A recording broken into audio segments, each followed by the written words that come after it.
As we were going aft, there was an evacuation from down below from 8 mess, 9 and 10 mess. They were coming out through the Siemens, after Siemens wash place. There was an escape hatch there, and there was people assisting other people out through there. When we get back to the quarterdeck, now this was, I would say, less than 5 minutes after the incident happened. The people on the quarterdeck had already started to organize the people coming aft into groups. I stood, while I was shoved off into one group, or directed off into one group, be a better word. After a few more minutes, we were trying to get out the fire hoses, stuff like that. Unfortunately, most of the firefighting equipment was in the Burma Road and inside the ship, where it was engulfed in flames. We managed to get aft, or I was directed aft by somebody else to help assist another person get the Chemox breathing apparatus out of the tiller flats. Once we got the breathing apparatus out of the tiller flats, well, a few more minutes after that, I was helped on with that apparatus or another apparatus, and we started going down below and trying to actually put the fire out.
As I went to go down down the ladder into the after passageway hatch, there was this is when the explosion occurred, I'm sure, because a great puff of heat and smoke had come up through that hatch, and I jumped back out. And then we tried to get some people together to get into that flat. And we got 2 or 3 folks together and got some hoses organized. We had one Chemox at the time, and we dressed one fellow up in the Chemox, and he went in far enough to get another Chemox, which was located just inside that after flat. And we got the 2 hosmen rigged, and we sent them into the flat, and I was behind them, and the wash from the hoses was pushing the smoke ahead of us. And at that time, I thought we were going to find that we'd blown a boiler, and the fire would probably be in the boiler room. But as we arrived off close to where the canteen flat is, just before you get to that after engine room hatch, we could see the flames coming up through that hatch, and also the smoke and heat was getting very intense then. So the hose was able to push the fire back down into that hatch, and of course, not having any Chemox myself, I backed away from there and kept back from it. I became concerned then with the after magazine. With the weapons background, I knew what exactly was in that magazine, and stored up against that forward bulkhead was all the wooden boxes with our demolition and explosives and all our small ammunition. They were right on that bulkhead, and I was afraid that we were going to get some problems there, and if that started touching off, it might set off the main ammunition in the 3-inch ammunition in the canisters.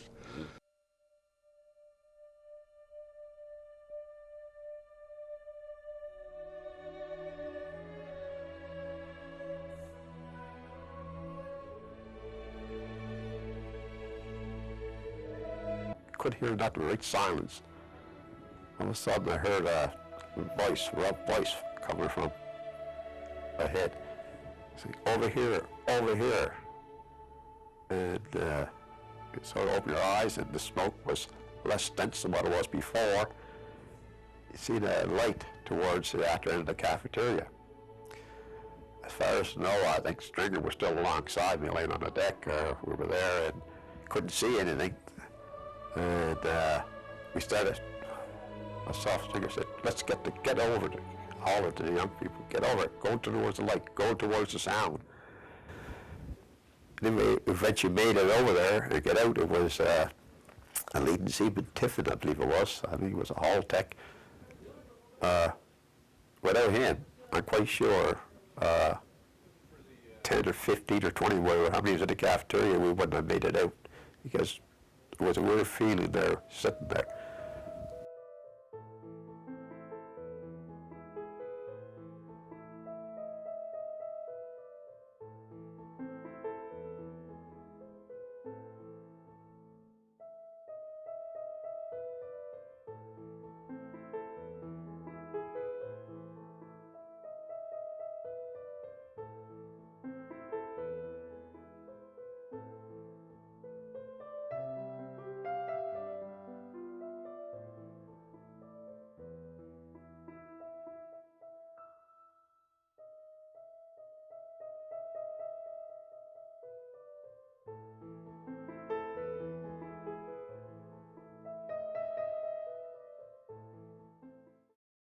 We had assistance getting firefighting gear, chemoxes, hoses, foam.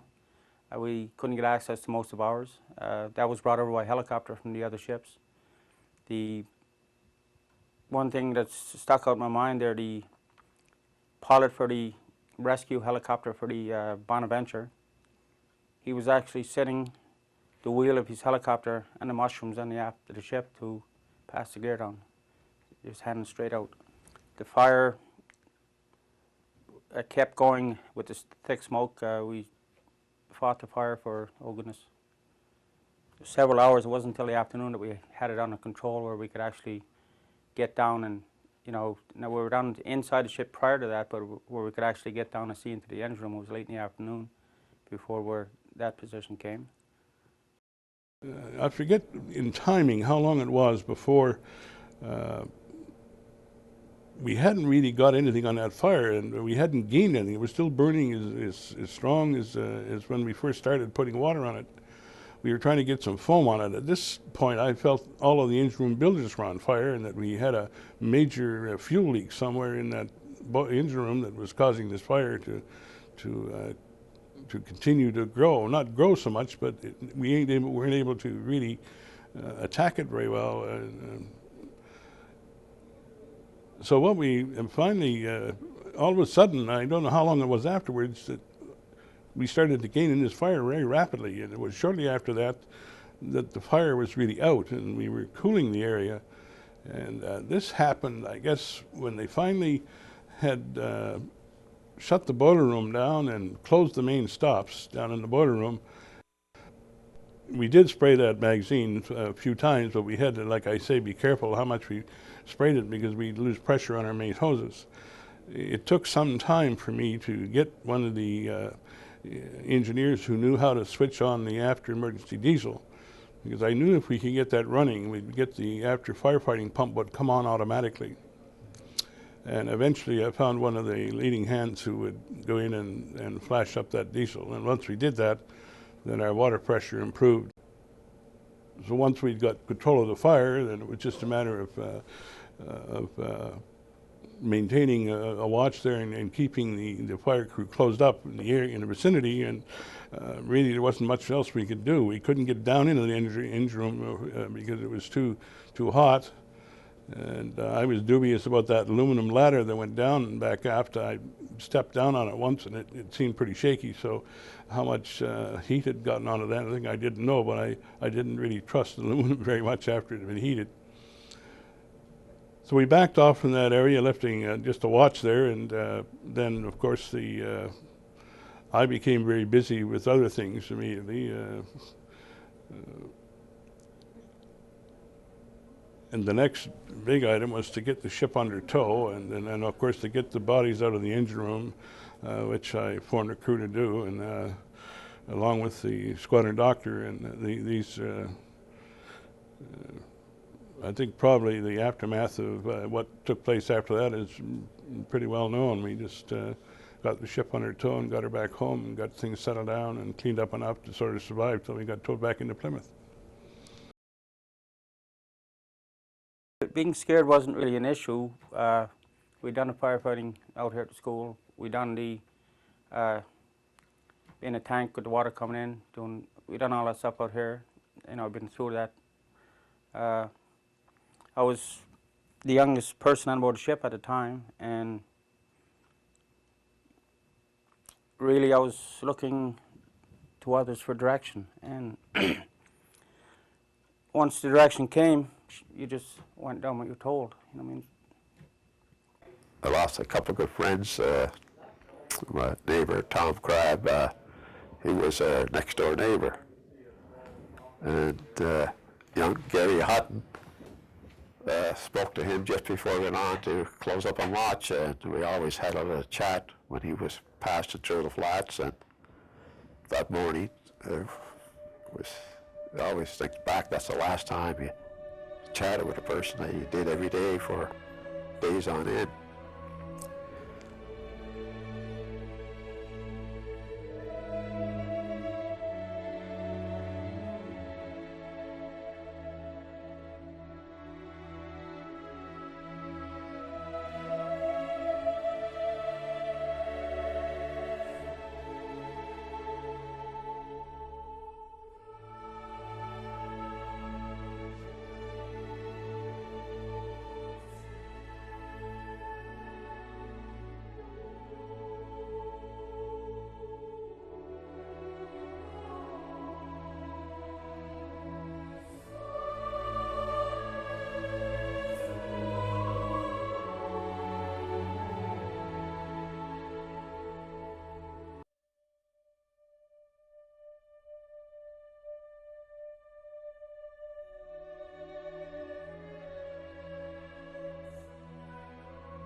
It was a sad incident, and even the times you think back what went on, and laying back and being injured like we were watching what was going on, and the were people coming and going.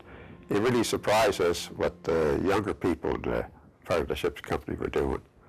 It was amazing how they react in some without directions and supervision.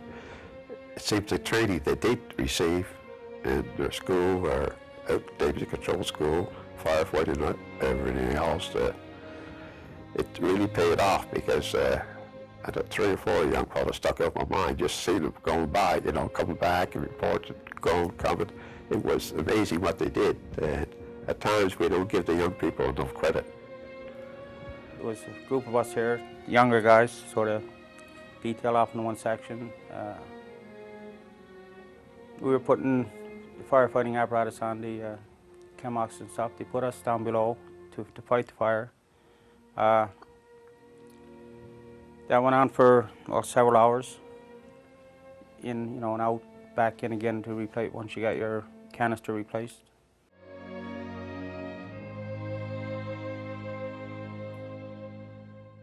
Complacency that if it hadn't happened before, it wasn't going to happen this time. Well, I think, you know, some of the safety precautions and some of the safety rules that guide us in service life, particularly when we operate with very high-powered systems and very dangerous explosive items, that all of these safeguards are built in for our protection. And if we ignore them and become complacent with them, that's when the problems occur. And I think this is exactly what happened in Kootenay.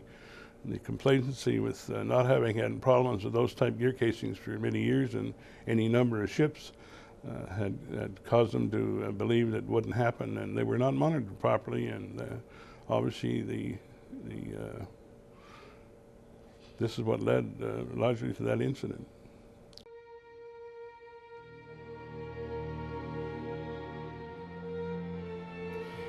My name is Suzanne Crabb. I'm the widow of Thomas Crabb, who died on the Kootenay in 1969. Tom and I had 2 sons, Brian and Brad. They were 3 years old and 15 months at the time of the accident.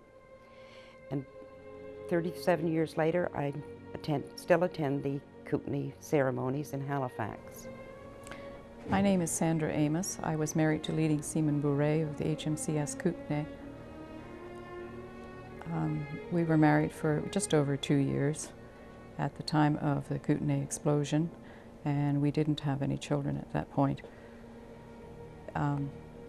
I have attended several of the Kootenay reunions over the years, and this is my way of expressing how we felt and how things should be changed and not the way they were done in 1969.